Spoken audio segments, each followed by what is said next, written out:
What is good, guys? It's Ronald, also known as Youcapper from Sportsmemo.com. Welcome to another episode of Let's Cap. We got my guy John Ryan Sports, my co-host on the Triple Double. Is his first time on Let's Cap. I'm glad that he's here. Just for those who don't know him, he's number one in the NBA at Sports Memo. He's been one of the longtime leaders in most majority of the sports over at Sports Memo. So I'm glad to have him on and his expertise here. Today we're just going to touch on the NBA Game 6. I know we just talked about it on the Triple Double, but we're going to go through it from a different lens. We're going to go through some SDQL stuff here. And then also, if we have time, we'll touch on the MLB and WNBA. John, man, I'm glad you're here. Your first time on the show.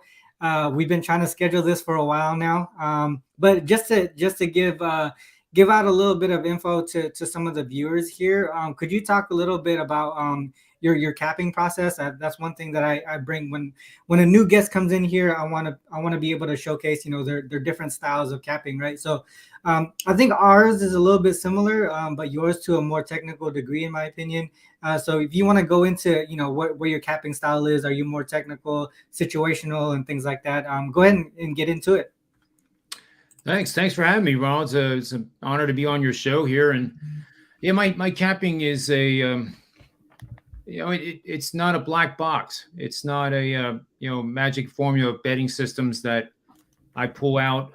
However, they do support, and a lot of the work we've done with SDQL and the databases that we manage they're there to support the bet. On any given game, you and I can produce 25, 50 different angles that support each team in a matchup. So, for example, Game 6, we could come up with a lot of information that would support Boston and the Warriors and their numbers and their situational trends and angles, coaching trends and angles, over-under trends and angles. But then what the science is determining which of those mean the most. So it can become very confusing if you have all these angles telling you to take Boston and you have the same number of angles telling you to take the Warriors.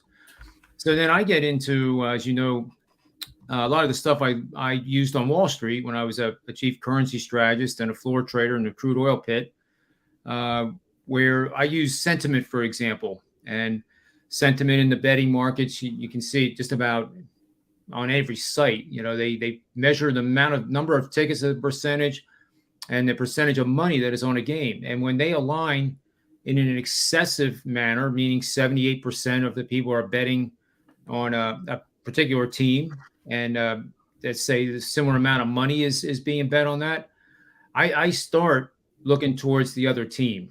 And it doesn't mean that that's the sports book side, because sometimes we can have the pros and the Joes on the same game. But it just means that I start looking for the contrarian opportunity, and then I run these models, a little bit of machine learning. And if they are leaning towards that dog with fleas, I'm kind of all over it. Yeah, I like that. I like that strategy there. I mean, it's similar to what I do, right? I run systems to kind of weed out the noise from so many, because especially in the MLB, right? There's so many games that go on daily, and to be able to do that at a high level, to cap each game at a high level, takes a ridiculous amount of time, especially if you're doing it manually. So being able to create systems where we can kind of weed out the noise and find the ones that we want to deep dive into right away saves a lot of time and makes it more efficient as well. One thing to note too, I had Rob Vino in here a while ago, and he talked about a lot of his betting is foundational, right? Not as much technical, and like maybe a little bit of situation, right? For you, what is sort of that balance? What is that percentage of technical versus foundational, and what is that sort of balance for you in your capping process? That's a great question. The answer is it varies from sport to sport. When I get into football, NFL, and college, it becomes a more weighting with fundamental analysis. I'll look at offensive lines in college football and returning starters. And, I learned this from Ralph Michaels, so shout out to him. Be careful when you use returning starters because any given team the previous year could have had an offensive line with 16 different combinations of 5 guys, right? You want to find those offensive lines where the injuries were minimal and 4 of the 5 are coming back, along with, say the rest of the offense. So you have the returning quarterback along with 4 of the 5 offensive linemen that played all the games last year. That's a powerful situation. Chemistry of that offensive line is critical. In the NBA, it's we talk about the chemistry of the floor a lot in our triple double shows, Ronald. Yeah. And basketball is a little bit easier to quantify. We have all those metrics. Assist to turnover is one of my favorite ones, and that does tie into how a team plays fundamentally. That's essentially it in a high level overview, I suppose. Yeah, I like that too. It just like me as well. Like some of the things that some different between all the sports, it really is hard to transition from one to the other. But if you've been doing it for such a long time, I feel like it's something that where you have to adjust, right? Over the years, you probably adjusted many times between sports, and you had to figure out that balance for each sport and what worked well for you. So it's really just being willing to adjust your system, because even if you look at basketball, for instance, right, what works in the NBA might not work in college, right? In college basketball, it's the same sport, but the fact that the coaching is a lot different, the skill level is a lot different. So that's one thing to know as well. Just like in the NFL and college football, you can look at specific situations, like road rest and all these different things. It's not the same with college versus the NFL. So same sport, but different league, you still have to adjust. And that's one thing that people need to be aware of. And it's just something that you need to learn over time. And you guys just ask questions to guys like myself and John and everyone else over at Sportsmemo Wagertalk. They've been doing this for such a long time. They know the type of adjustments that need to be made. But yeah, that's awesome to know a little bit about your capping style, John. I know we've been doing the triple double together all season long, but we never got a chance to really talk to that at that level, to learn each other's style and that process. So that's very cool to hear that. And on that note, let's dive into the NBA. I know we just talked about it, but we want to look at it from a SDQL standpoint, right? So I'm bringing up SPODevs. This is one of the sites that I use. I feel like sometimes there's a little bit of a difference in the database between the sites here. And one thing that I've noticed here in the more recent years is that I can kind of rely more on SPODevs as far as like some of the data. I noticed a few games missing from Gimme the Dog, but it's not, if you're looking at long-term systems and things like that, or queries, I think it's very minimal, right? But here on SPODevs, it seems like the more recent numbers are pretty more are more spot on. One thing that I brought up in the triple double was game sixes in the NBA finals specifically. So I want to bring that up real quick. So I want to bring up playoffs equals 1 and series game equals 6.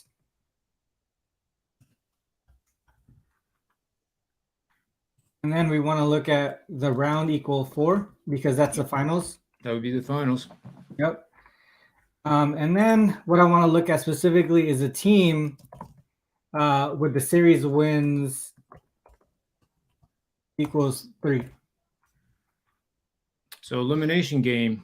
So elimination game in game 6, we're going back to 2014 here. You can see some gaps here in 2016, 2017. The score wasn't specifically 3-2. So this is the situational spot that we're looking at, right? 3-2 game 6 in the NBA finals, a closeout game.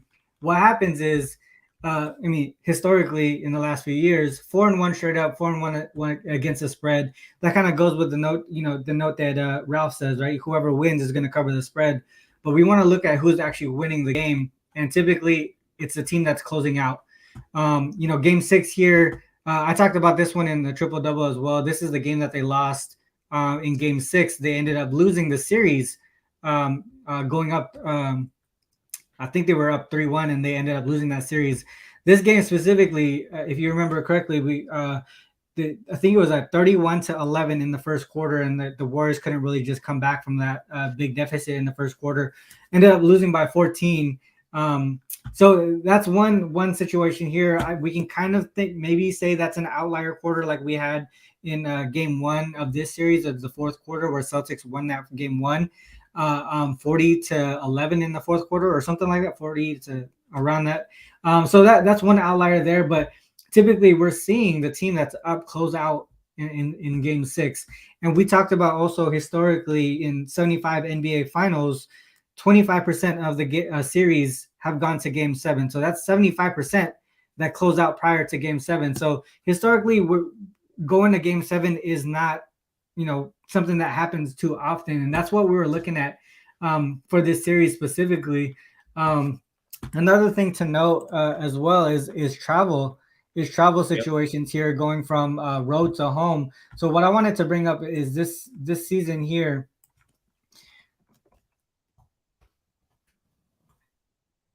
The Celtics in the playoffs, they were going from a road game to a home game. So 3-4 straight up, 2-5 against the spread, and 5-2 to the over. I talked about this one also on the triple double for reasons why I like the over. It seems like the defense takes gets affected by the travel situation, and more so here when you're going from east to west, west to east, right? Because that's a longer travel spot. When you're playing in conference games, you're really not traveling that far. So that's something that is in consideration here for the over as well. I know that the total has gone down from the previous situation, but to me, I feel like that gives us a little bit of cushion here for the over. And what happens here is the home team. It seems like they struggle here early in the first quarter, and then kind of balance out towards the second and towards the end of the game here. And if we see the Warriors doing the same thing, going from home to road in the playoffs here, they fare a little bit better, but not that much better. But what I wanted to know is that 4-1 to the over as well. Yeah, same thing. So you can kind of see that, and then you see the first quarter here, right? They also struggle in that first quarter. So these are different situations to look at, but I think what I want to take away from that is the over here, that the defense actually gets affected in those travel spots. So game 5, right, or game 3 or game 5 in those travel spots, game 7 if that happens, specific for the Celtics, because they had a couple of game 7s travel spots as well. So that's one thing that I look towards the over in those spots. I know, John, you were leaning towards the under in during the triple double, but what are your thoughts on these types of trends here, pointing towards the over?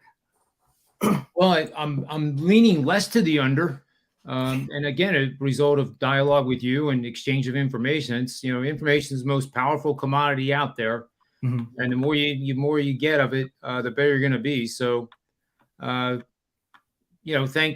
thankful for that conversation, because it's getting me to reduce my enthusiasm in the under, and then that brings us into the in-game betting. So you mentioned the first quarter there, Warriors going from home to road. Yeah. They're not quite the Warriors.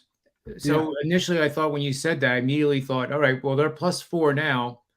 If they are losing by 5 points at the end of the first quarter, they're probably going to be 6.5 point dogs in game. Yeah. So, you're probably tired of me saying it all the time. You hear it every single day. You can bet 50% of your normal bet size pre-flop, and then look to add these situations to your betting style during the game. It not only makes it more exciting, it just makes it more fun. Yeah. And you're not doing anything excessive. You're still betting the $100 that you normally bet, if that's what you do, and you just do it in a different way. Mm-hmm. Yeah, that makes sense. I think with the total, if I was going to play the under, which I definitely have not committed to, I would probably do the 25 or 50% pre-flop, and then look to stagger in, at much higher levels. Maybe, start at 210 is the current line now. So maybe 215.5, 219.5, 223.5. So 25% pre-flop, something like that. We did see a total though in game. What game was that where Boston scored 70 in the first half? Game 3. Game 3. Yeah, I believe so. It was the second game that they won. And that was like 237 in game. And yeah. Here's one thing to note too as we look at this travel spot here, because what I was looking at was, you know, how both teams here you kind of fall flat in that first quarter.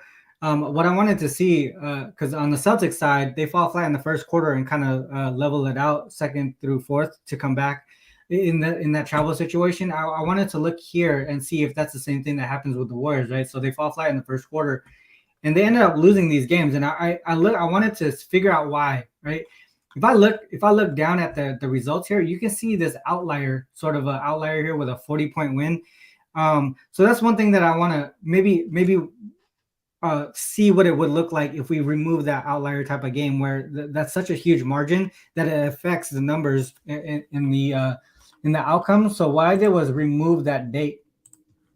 So I wanted to see what the other numbers look like, and it almost seems like it happens the same thing, where the first quarter they still fall flat, but they even it out second through fourth. So this might be a live in-game situation, John, that you just mentioned, where whoever is down after the first quarter, you take the other side. What do you think about that? That thought process? Yep, I like it 100%. Yeah. Yep. You know, it reminds me of, you know, buying into strength. Buying into weakness, selling into strength. Clearly. Yeah, because I mean it's a closeout game, right? You're gonna think whoever comes down is down early will have that sense of urgency to need to come back, right? I think one thing to consider is, Warriors are up 3-2. They don't want to go to Game 7. There's no way. You don't want to put it all on the line on a one game playoff. Because you just never know what's going to happen. You know, winning at home isn't guaranteed, whether or not you're the Warriors. So they want to close it out regardless. They don't want to be like, oh, I want to win the championship at home. That's not what they're thinking. They need to close it out. So whoever is down early, you know, it might be very wise to take the other side here. To me, I feel like regardless, I would probably take the Warriors here on the money line. That's the way that I would go. I think historically, just the fact that, you know, not a lot of NBA finals go to 7 games gives me a lot of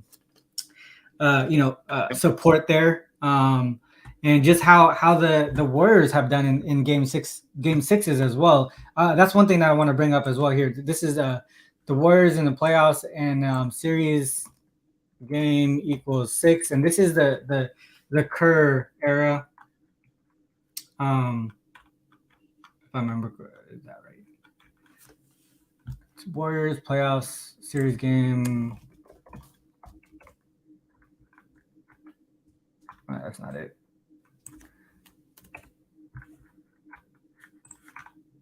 I think this was the number, if I remember correctly.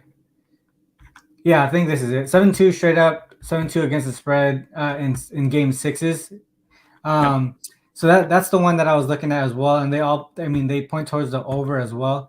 So that's something that I was thinking that kind of supports the over as well, and the Warriors. That's one thing to note. Let's look at the chat here.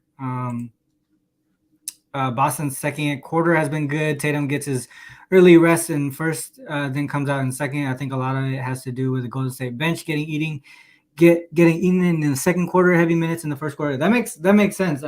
It's interesting to note because I mean throughout the whole year, Celtics starting lineup was the number 1 defensive rated started lineup in the league. So that's one thing to also consider as well with the first quarter against Golden State. If that happens, the Celtics are such a great defensive team. One thing we also mentioned on triple double was the offensive efficiency and consistency between the two teams. Golden State, right? Their high this season in this series is 108, a low of 100. Boston, a high of 120, a low of 88. The consistency in defense and offense has been more on the Golden State side than the Boston side. So What else are your takes on this series, John? As far as like the side perspective, I feel like we're on the same side here. But is there any other support that you could bring up for this series that Well, we I could think the probably do momentum through? is clearly with Golden State here to win. Yeah, Just flat out. And I did run that Ralph Michaels query, as we call it, and I think yeah. I might have just changed it. Oh no, I didn't.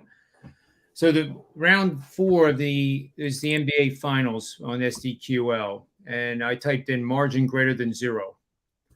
So I wanted to know the ATS results for teams that win in round 4. Mm-hmm. It's obviously there's 107 games, and the ATS record is 92-11 with 4 pushes, 89%. Now your database might actually Yeah, I boost think result. the data. Yeah, depending on the database, you'll see different numbers here. I think Spodevs only goes back to 2014. Give Me the Dog goes back further, but they go off of different lines, right? There's the opening line, Right. the closing line, the line that was most available. So depending on the line that you got, it's most likely going to be that for the 73-0 that Ralph Michaels pulled together. I'm assuming he probably Yeah, used well, Killer Sports. you got 42-2, and that's well. Let me type. Let's compare it.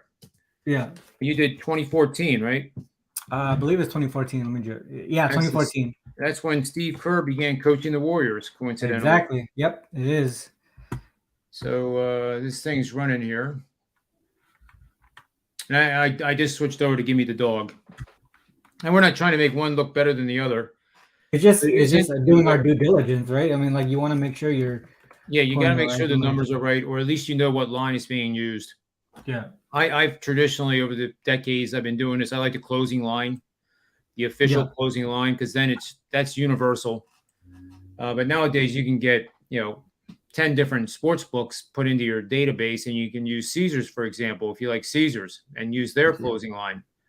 But I have 39-0 since 2014, 36-2-1 for 95%, over under 18-20-1. Okay. Yeah. And I think yours are 42-0, 45-0. Yeah. So I mean, there's differences here. That's crazy. Yeah. How could that be? I mean, we don't have tied games in NBA. I don't know what the 6-game differential would be. Yeah. Yeah. I that's what I'm saying. Like, there must be 6 games missing in the. I don't want to say anything bad about Give Me the Dog, because I did notice. Involved did a lot of work. Yeah, I did notice a couple games missing, which is why remember what I think I was just saying that earlier in the show. I noticed some recent games missing, so that's the reason why I moved over to Spodevs for this game specifically. But yeah, I think we touched on a lot of pieces here. For me, I really think I'm probably going to be going with the over here. A lot of things are trending towards the over for me. And also, if I like Golden State to win, I'm probably going to go on the money line. I don't think there's any. I mean, +4 is a good number, but I think Golden State would win it. So I would probably take the money line in that case here. And just noting too, if you win the game, more likely you're going to cover the spread. So that's that. On that note, I feel like we touched on the NBA here pretty strongly. As far as MLB, John or WNBA, have you done anything, or is there any games that you wanted to take a look at here specifically? Well, in baseball, I can give you a query to run, and this is one that I'm tracking with digital content. I haven't done a video on this yet, but do teams that have outscored their opponents by 100 or more runs. Okay. So runs minus runs.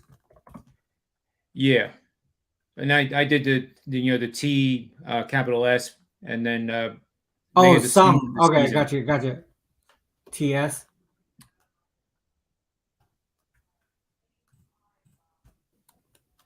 that right? OS. Or is it all in within it? I did it separate just because sometimes again, depending what database you're on, it doesn't recognize the Python all that. Yeah. But yeah, I did. Well, actually, that's the opponent that they're playing. So what I want is T sum runs minus T sum opponent runs. Minus T runs. Is that right? Opponent runs, right? I keep putting the parentheses in there. And that would be what? I'm just leaning forward to try to. Oh, can you see it? Is it hard to see? Just because I'm using the laptop and I have my two big screens on either side, I can move the screen. And the difference is what? 100 or more. So there's two teams right now, the Yankees and the Dodgers, who fit this criteria. And then you're going to do I think I did it incorrectly. I feel like there's supposed to be parentheses here. I do T sum parentheses runs parentheses, close parentheses, and then minus T sum opponent runs parentheses. I make them two distinct. And I know in the past Joe Meyer could do it somehow with T sum runs minus opponent runs, and it would work. But a lot of the newer sites, it's not working that way anymore. So I do the. Gotcha. And then this season, is it this season? Let's do season greater than 2013. That would be the last 10.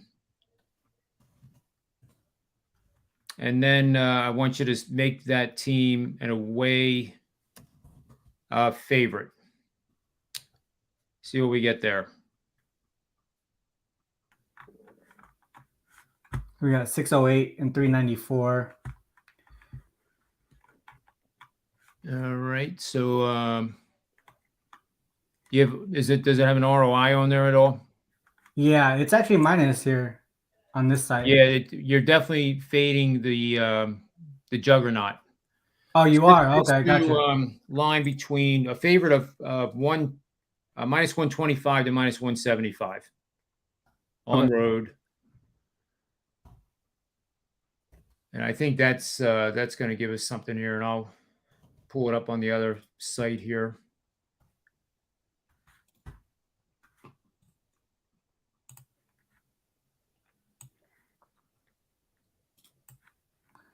Line minus 175 is less than minus line. one. Yeah, between minus 125 and minus 175 inclusive.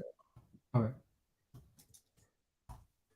And I'm typing it up on another one here. Am I missing? You know what? I apologize. Maybe minus 160 to minus 190.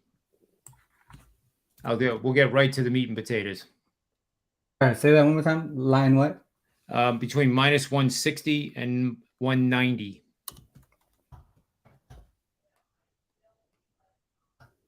Why am I not getting it? It may appear fitted a little bit, but it really isn't.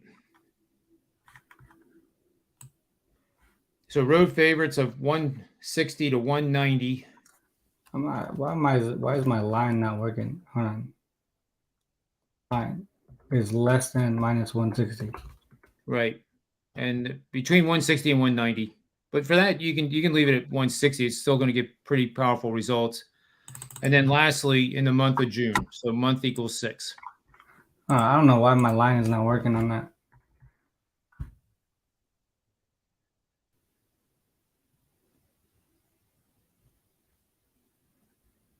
And for those that don't know, this is the Give Me the Dog site. Yeah, this is Give Me the Dog.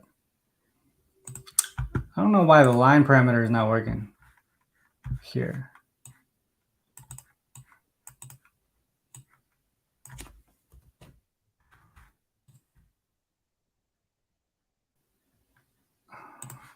That's interesting. And then when you add, see if you can add June. Because away favorites in June that have outscored their opponents is going to be pretty positive fade too. The line parameter is not working for some reason. Okay. Should I? Do you have your screen up? Maybe you could share that. I can share the. Yeah, I've never done it as a guest though, but I'll try. Yeah, go ahead and hit share. All right, here we go. I'm on the killer site. Okay, gotcha. Add to the stream. There you go. Yep. So what you have here is, like I said, 160 to 190 road favorites in June that have outscored their opponents by 100 or more runs. So think about it. You have April and May as 2 full months to outscore your opponents by 100 runs in that short a period of time. You must be a juggernaut. Dodgers, Yankees, I would say, are juggernauts. In fact, the Yankees are outscoring their opponents by 2.1 runs per game, which is insane. It spells regression to me. And granted, the Yankees, I would much rather fade the Dodgers, Ronald, than the Yankees. The Yankees are just they're scary to fade. I mean, there's no ifs, ands, or buts about it. Yeah. But this has produced a 42% ROI, as you can see, going against them. The average bet 162, and you're essentially at 46% winners. Yeah. So, and the run line I think is even better, even though the ROI is only 24% rounded up. 63% winners, and that points to a bet on Tampa Bay. Well, no, this will point to a bet on Toronto when the Yankees go to Toronto Friday, Saturday, and Sunday. So in any one of those games, and I think Jordan Montgomery pitches Friday. So is there an active one today?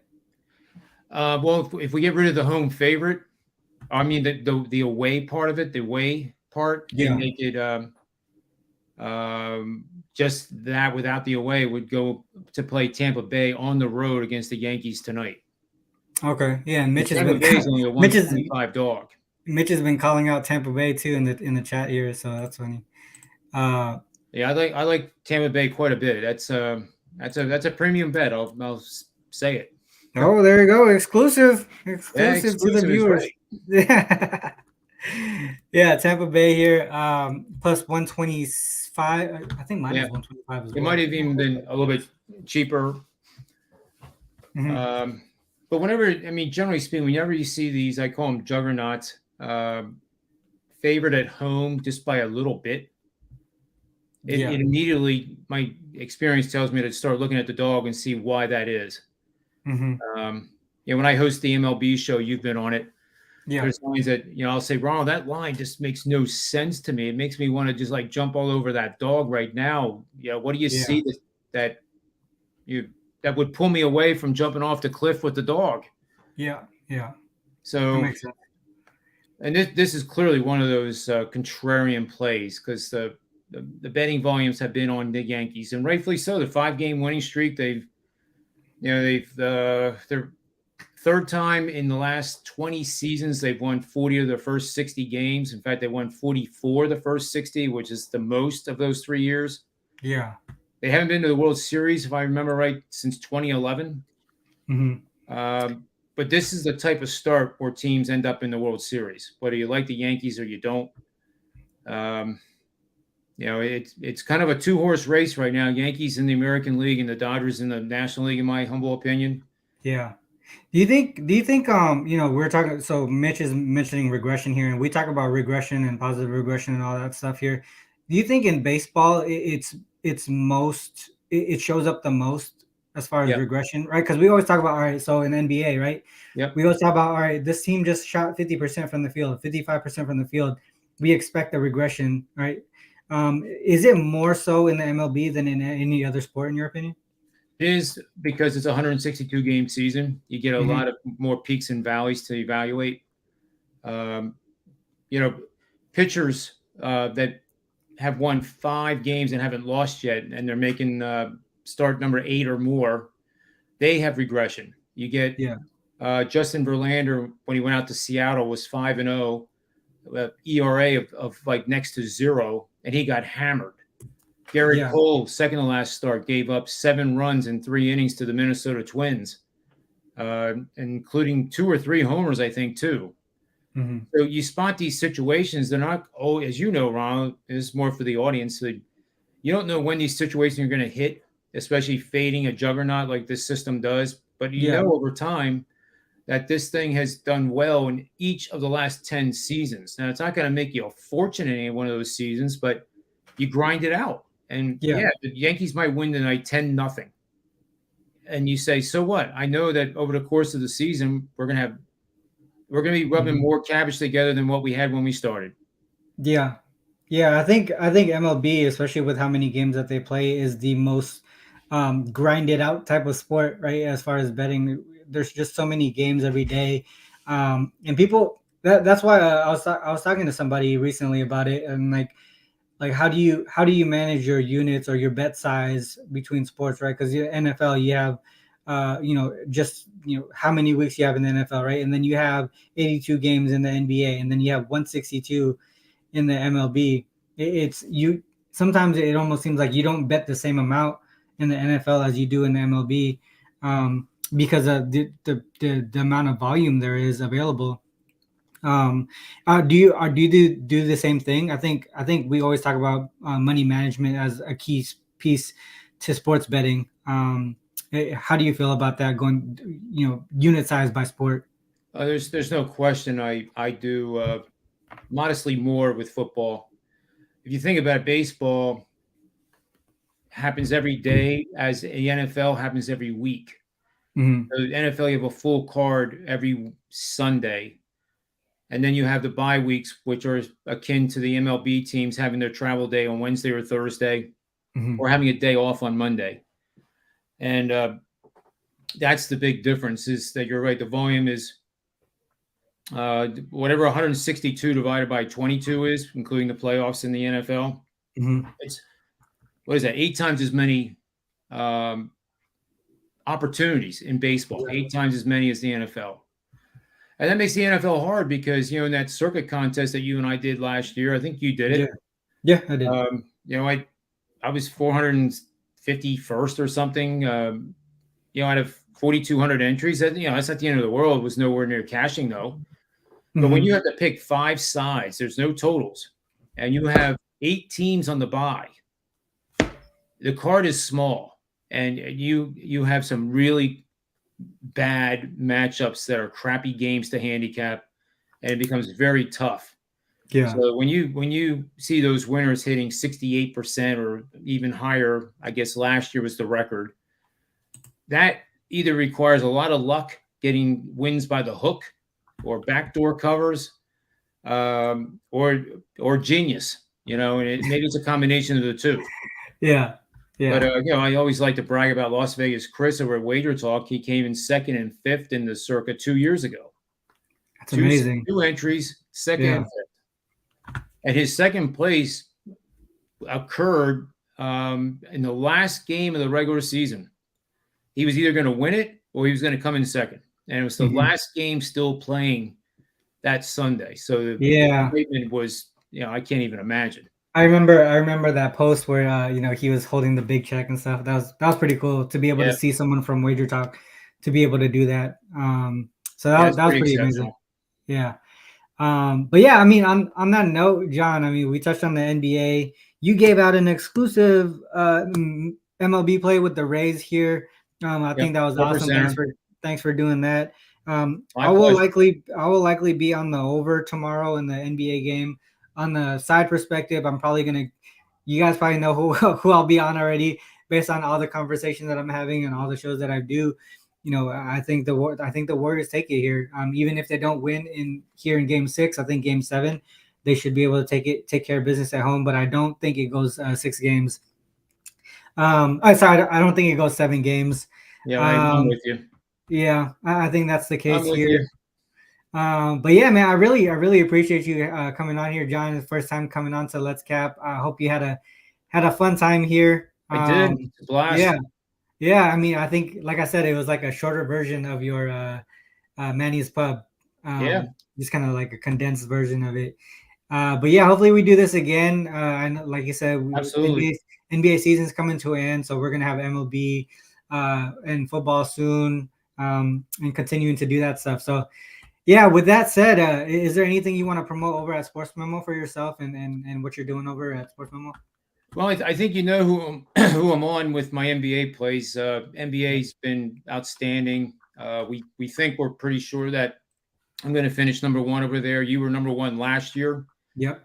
so we'll have two of the so-called best NBA cappers doing a show every single Monday through Friday next year. Yeah. Rob Vino, who you mentioned, is one of the few guys in the history of Wagertalk to win a sport back-to-back years. He did that 2 years ago and 3 years ago, back-to-back NBA. So Rob Vino, as you said, Mm-hmm. he is not a numbers guy in any way, shape, or form. You will not hear him say the Warriors are 8-1 against the spread, but he'll tie in refereeing and all kinds of other fascinating handicapping, and look at the success he has. Yeah. So there's no black box, as I started the show. There's no magical genie that you can rub the lamp. There's no one way. There's no one way to win it at all. I mean, I think that's one of the biggest things that I want to share with everyone is, a lot of people follow different cappers. Everyone has different styles. And the main thing to take out of it is that no matter what style we have, all of us can win, right? There's no one person to follow. I mean, the tighter your circle is as far as who you follow with sports betting, the better, because you get a lot of noise, right? But at the same time, when you do your own capping process, you do it all on your own first, then you consider everything from the outside. That should be the way that you do it. Trust yourself first, and if you want to take in from other people's capping process, like I have in more recent years, I think that's possible, right? You just got to remember that there's no one way to do it. Like that's just one of the key points that I always want to get across here on Let's Cap. And that's why I bring a lot of people on as guests and have them show their capping process, because it's a lot different than mine, and we all can win. That's right. Yeah. But yeah, sorry, I didn't want to cut you off, but that's just a message. No, not at all. I didn't think you did. Yeah. So yeah, anything going on at Sports Memo today? Well, I have a 5% max bet in the NBA for tomorrow night. Those have hit very high percentages this year. Very thankful for that. And I'll save you the $2, everyone. It's on the Golden State Warriors, if you didn't already figure that one out. Both Ronald and I think confidently with our own work that we're going to see the series end. And the Warriors will get their 4th championship in the last 8 seasons, which is pretty darn amazing accomplishment. So we'll have to wait and see what happens. I think the Avalanche are going to end that streak. Tampa Bay would be pretty cool to see them win 3 in a row. Last time that happened was the Islanders in the 80s. Yeah, that'd be amazing. But I think I want to get Andrew McGinnis in here. I know he does a lot of hockey and also CFL. Those are markets that I haven't really dove into, but I think I would love to have him. I would love to have him on here to talk about those two markets. Yeah, they were nice enough to put my NHL angles of the day on there, because Andrew is he's another one. It's not a numbers guy necessarily. A lot of fundamental, a lot of common sense and intuition. Yeah. And Carmine Bianco, his co-host, is going to be on Manny's Pub today at 5:00. All right. Yeah. You so guys check out Manny's Pub. Catch up with him. Yep. Awesome. Well, yeah, man. This is the end of the show, John. And this is sort of like how I usually close it out. Thanks to all those who tuned in on YouTube and on Twitter. If you are on YouTube, make sure you hit the like and subscribe button before you bounce. Make sure you check out the links also in the description as well. And as always, I have to end with this. Please remember, whether you fade us or follow us, it's on you to make that call. Good luck on all your action. Till next time. Peace.